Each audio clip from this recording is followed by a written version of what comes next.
Hi friends, പുതിയൊരു വീഡിയോയിലേക്ക് എല്ലാവർക്കും സ്വാഗതം. ഞാൻ ഷിബിത സജീവ്. ഇന്ന് ഞാൻ ഉണ്ടാക്കുന്നത് വളരെ ഹെൽത്തിയും ടേസ്റ്റിയുമായിട്ടുള്ള മോര് കാച്ചിയതാണ്.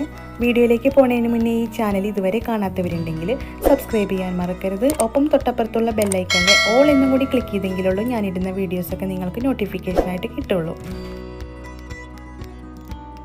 ഇനി നമുക്ക് വീഡിയോയിലേക്ക് പോവാം.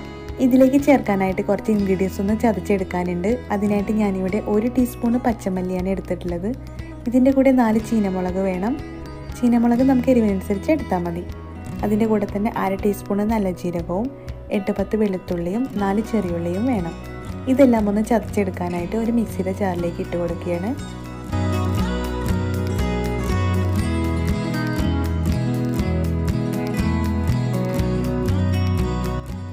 ഇപ്പം ഞാനിവിടെ പച്ചമല്ലിയും ചീനമുളകും നല്ല ജീരകവും വെളുത്തുള്ളിയും ചെറിയുള്ളിയൊക്കെ ചതച്ചെടുത്തിട്ടുണ്ട്. ഇനി ഇത് ഉണ്ടാക്കാനായിട്ട് നമുക്കൊരു മൺചട്ടി അടുപ്പത്ത് വെക്കാം. ചട്ടി ജസ്റ്റ് ഒന്ന് ചൂടായി വന്നാൽ നമുക്കിതിലേക്ക് 2 കപ്പ് മോര് ഒഴിച്ചു കൊടുക്കാം. നല്ല നാടൻ മോരാണ് ഞാൻ ഇതിനായിട്ട് എടുത്തിട്ടുള്ളത്. കുറഞ്ഞ പുളിയുള്ള മോര് വേണം ഇതിലേക്ക് എടുക്കാനായിട്ട്. പുളി കൂടിയിട്ടുണ്ടെങ്കിൽ നമുക്ക് മോര് കാച്ചിയതിലേക്ക് ടേസ്റ്റ് കിട്ടില്ല. ഇനി ഇതിലേക്ക് ആവശ്യത്തിനുള്ള ഉപ്പ് ചേർത്തതിന് ശേഷം ഒന്ന് ഇളക്കി കൊടുക്കാം. മോര് ജസ്റ്റ് ഒന്ന് ചൂടായി വരുന്ന സമയത്ത് നമുക്കിതിലേക്ക് 1/2 ടീസ്പൂൺ മഞ്ഞൾപ്പൊടി ചേർത്ത് കൊടുക്കാം. ഇനി ഞാൻ 3/4 ടീസ്പൂൺ കുരുമുളക് പൊടിയും കൂടെ ചേർത്ത് കൊടുക്കുകയാണ്.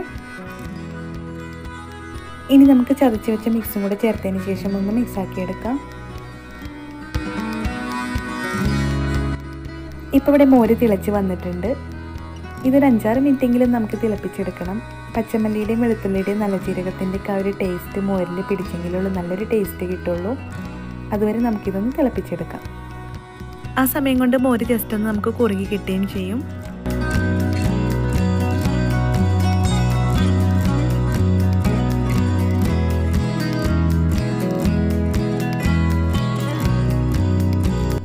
ഇപ്പോൾ ഇവിടെ ഏകദേശം ഒരു 6 മിനിറ്റ് ആയിട്ടുണ്ട്. പച്ചമല്ലിയുടെയും വെളുത്തുള്ളിയുടെയും നല്ല ജീരകത്തിൻ്റെയൊക്കെ ആ ഒരു ടേസ്റ്റ് മോരിൽ മിക്സായപ്പോൾ നല്ലൊരു സ്മെല്ലൊക്കെ വരുന്നുണ്ട്. ഇപ്പോൾ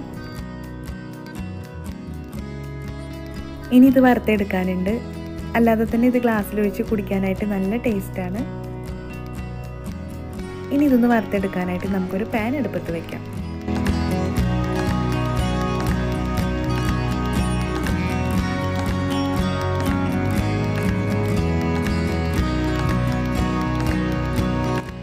പാൻ ഒന്ന് ചൂടായിട്ട് നമുക്കിതിലേക്ക് 2 ടീസ്പൂൺ വെളിച്ചെണ്ണ ഒഴിച്ചു കൊടുക്കാം. ഇപ്പോൾ ഇവിടെ എണ്ണ ചൂടായി വന്നിട്ടുണ്ട്. ഇനി ഇതിലേക്ക് 1 ടീസ്പൂൺ കടുക് ഇട്ട് കൊടുക്കാം. കടുക് പൊട്ടിയതിന് ശേഷം ഒരു 1/4 ടീസ്പൂൺ ഉലുവ ഇട്ട് കൊടുക്കുകയാണ്. പിന്നെ ഇതിലേക്ക് വറ്റൽമുളകും കറിവേപ്പിലയും ഇട്ട് കൊടുത്തതിന് ശേഷം ഒന്ന് മൂപ്പിച്ചെടുക്കാം.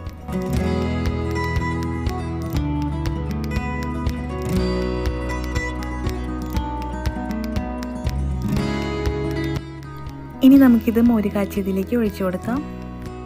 ഇപ്പോൾ ഇവിടെ നല്ല ഹെൽത്തിയും ടേസ്റ്റിയുമായിട്ടുള്ള മോര് കാച്ചിയത് റെഡി ആയിട്ടുണ്ട്. എന്തായാലും ഇതുപോലെ ഒന്ന് വീട്ടിൽ ഉണ്ടാക്കി നോക്കിയിട്ട് അഭിപ്രായം അറിയിക്കാൻ മറക്കരുത്. ഒപ്പം ഷെയർ ചെയ്യാനും മറക്കരുത്. അടുത്ത നല്ലൊരു വീഡിയോ ആയിട്ട് വരുന്നവരേക്കിനും ഇന്നിവിടെ പറഞ്ഞു പോകുന്നത് ഷിബിത സജീവ്. Thank you.